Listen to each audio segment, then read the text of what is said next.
पण सांग बाळा, जर मी तुमच्या मनातच नसलो तर मी तुमच्या घरात आलो तरी त्याचा काय उपयोग?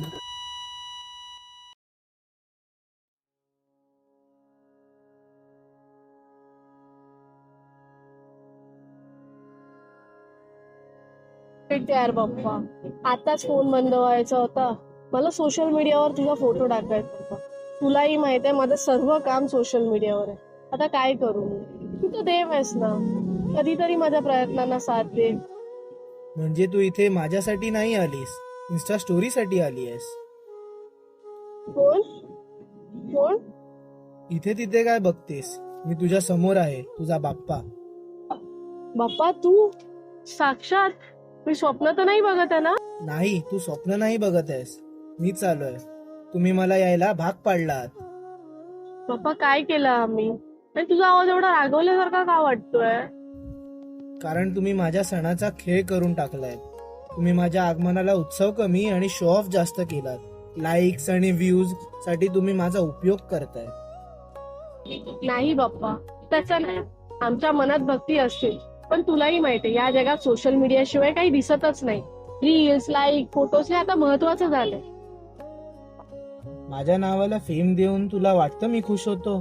खरंच बाळा, तुला वाटतं मला तुमचा डीजे, साऊंड, मोठे हायफाय लाईट्स आणि सोशल मीडियावरचा फेम हवाय? पण बाप्पा, लोकांना तुझं आगमन खास करायचं असतं. डीजे, बँजो, लाईट्स आणि आकर्षण तयार होतं, आणि त्यात लोक नाचतात, जल्लोष करतात. त्यातून तुला भक्ती दिसून येत नाही का? हो बाळा, पण त्यातून आनंदच दिसतो. माझं आगमन आनंदाने व्हायला हवं. संगीत वाईट नाही, गर्दी वाईट नाही, पण जेव्हा आवाज भक्तीला झाकून टाकतो तेव्हा समस्या होते. डीजेवर गाणं चाललं तरी चालेल, पण त्यात भक्ती हरवू नये. बँजो वाजो, पण त्यात भाव असावा.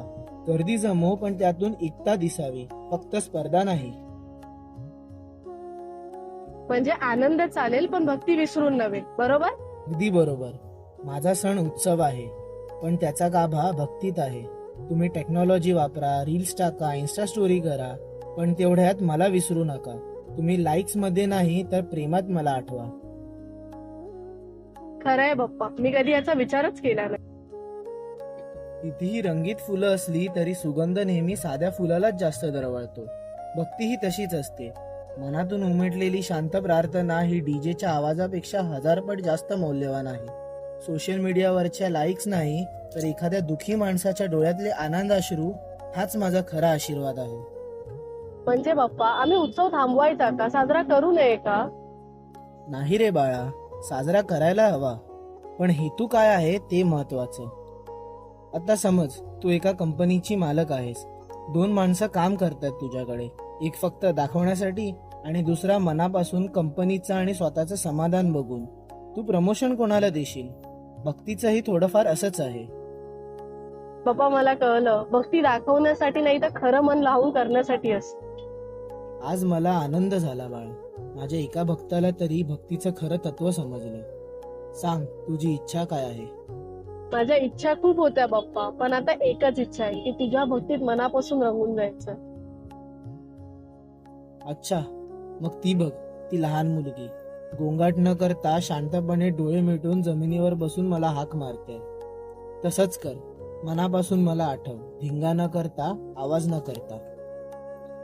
बाप्पा मग सांग ना, खरं तर योग्य स्वागत कोणतं? डीजे की दीपमाळा, फोटोज की प्रार्थना, लाईक्स की प्रेम? तुमचं जग व्हर्च्युअल झालंय, पण मी अजूनही वास्तवात तुमच्या घरात मनात यायला वाट बघतोय. योग्य स्वागत तेच जेव्हा मी तुमच्या मनात असतो. पण सांग बाळा, जर मी तुमच्या मनातच नसलो तर मी तुमच्या घरात आलो तरी त्याचा काय उपयोग?